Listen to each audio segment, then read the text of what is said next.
Let's redo it. Thank you. Are you ready? Okay. Time. Hi, judges. What is the ideal cup? This is a question that I get asked so many times by so many homebrewers and baristas. To me, it's not just about the cup quality, but the experience that comes with it. And I believe by sharing more, you can enjoy coffee in a deeper and more intentional way. I like to approach every cup of coffee like how I want to build a dream home. Both requires harmony in every detail. Now, let's break it down into 4 parts on building this dream home. First, the location of the house. Second, building the foundation. Third, designing the interior. And finally, the exterior. Starting from the location of the house, I'll carefully select the land and the terroir for the home to be built on. Just like how I'll carefully source for your coffee, it sets the stage for everything else. Now today, I'm using a blend built on complex flavor and sweetness, using 10 grams of Inca Nuguo, a natural processed Panama Geisha, for the bold berry flavors, 5 grams of Inca Sofia, a washed processed Panama Geisha, for the elegant floral note. Both of these coffees are blessed with extreme altitude around 2,000 meters above sea level. With cool nighttime temperature, the coffee cherry goes through a slower maturation, producing more sugars, which is what you will taste like blackcurrant candy later. Now, to bridge these 2 very different coffees together, I've added in 1 gram of an Indonesian Liberica from the farm Riza. Riza is a natural processed Indonesia, which shares similar characteristics of this grape and berry notes and subtle floral, creating this seamless transition between the bold Nuguo to the elegant Sofia. And when I get them together, I get a new note of blackcurrant, which neither of the coffee can achieve alone. Now, all of these coffees I roasted exactly 4 weeks ago, now at the absolute peak. And to ensure that all the flavors in a blend shine through, we roast them to nearly identical solubility, to a 13% development. These ensure that the extractions stay closely similar, resulting in a balanced cup. Now that we have picked the location for our home, we are ready to move on to the second part, which is building the foundation. Judges, I'd like you to pick up this piece of Lego labeled number 2. This represents the foundation, and I would like you to put into the location labeled number 1. Thank you. This is the first piece that I always build before anything else, as it acts as the structure and support for all the other parts, just like what sweetness and mouthfeel does for our coffee. And the choice of equipment is important. I've chosen to use this Oreo white draper. The white base ensures a full and even saturation, enhancing the grape sweetness in the coffee. And all this coffee are ground with option O grinder with the lowest RPM, which will give me a more narrow grind size distribution. This is what gives the coffee structure, holding the sweetness in our cup. Now all of them are ground to a medium fine grind setting, with a larger surface area paired with this Sibari's Wave fast filter paper. Both allows more coffee oil to travel into the final beverage. This is what will give us the smooth and round texture that we'll experience in our coffee together later. Now that we have built a solid foundation for our home, we need to fill it in with the third part. That's designing the interior. The interior is add what colors and excitement to our home, just like what flavor and acidity does for our coffee. So the choice of water, the water allocation, as well as the total amount of water used will impact the final flavor cup and the acidity intensity. So I've chosen to use 100 ppm with 3 parts of magnesium to 1 part of calcium. These will help to amplify the malic and tartaric acid in our coffee. Splitting them into 4 pours, heating 60, 150, 200, and 270 grams respectively.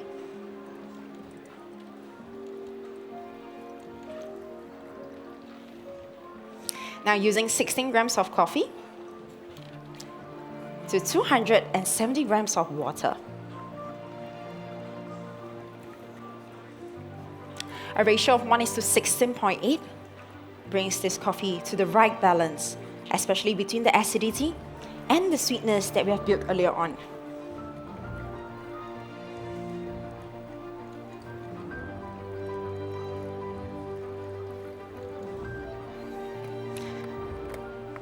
Now, judges, let's pick up the next piece, labeled number 3.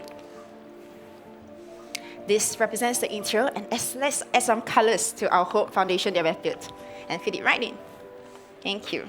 Now that we are done with the design, we are ready to move on to the last part, which is the exterior. The exterior is the first thing when we see when we get home, and we want it to last. Just like aroma is the first impression that we have for this coffee, and we want a lasting aftertaste. So how the water and coffee comes in contact is important. I've chosen to use 92 degrees Celsius at a higher temperature. These can help to intensify the floral characteristics which is inherent from the geisha varietal. And I've introduced all my brew water in circular motion. With more agitation introduced, these can help to enhance the lingering floral aftertaste that we'll enjoy together later. So now, judges, let's pick up the last piece, represent the exterior, and complete our dream home together. Now that we are done building our dream home, we are ready to take a house tour. So let's start with the aroma. In the aroma, I'd like you to pay 2 visits today. And the first visit is when you get a medium blackcurrant with a medium-low red grape.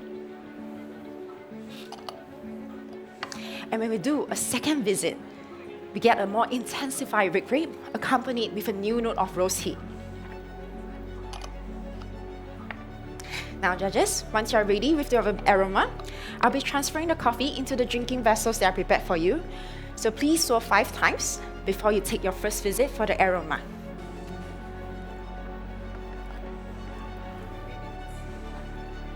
Here you go. This is for you.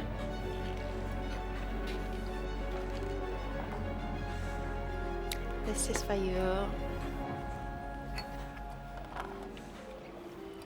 And this is for you.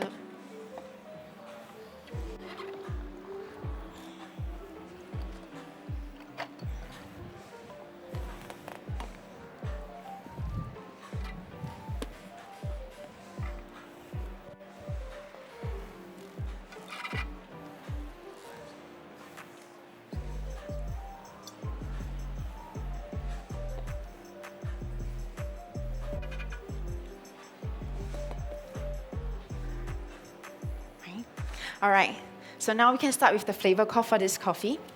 When it's hot in the flavor, we get a medium blackcurrant and red grapes. And as it cools, we get a medium raspberry.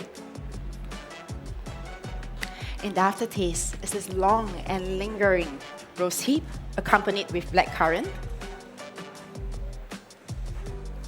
The acidity is medium plus malic and tartaric. That reminds me of blackcurrant and red grapes. With a low citric like raspberry.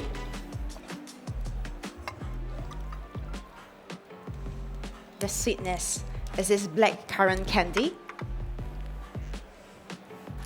accompanied with this fresh fruit-like sweetness. The mouthfeel is my favorite. When it's throughout the entire cup, it's smooth and round. Judges, I would like you to only take your first sip after I call time. These cups are specially prepared for you with the contrasting color. Our eyes will be naturally drawn to the pink, enhancing perceived sweetness of this coffee. So I'd like you to enjoy this cup of coffee directly through this cup. Now, we might have a different image of how a dream home is like, how an ideal cup is like. But what truly matters is the different piece and part that come together, complementing one another to form this ideal balance. I love to use this analogy of building a dream home to brewing because what I really want to deliver is the comfort in every sip that you take that reminds me of home. Now, it's the people that come together that complete this entire experience, filling the home with different memories and conversation. Enjoy the coffee. Thank you so much, guys. Time. That was competitor number 38 representing Singapore!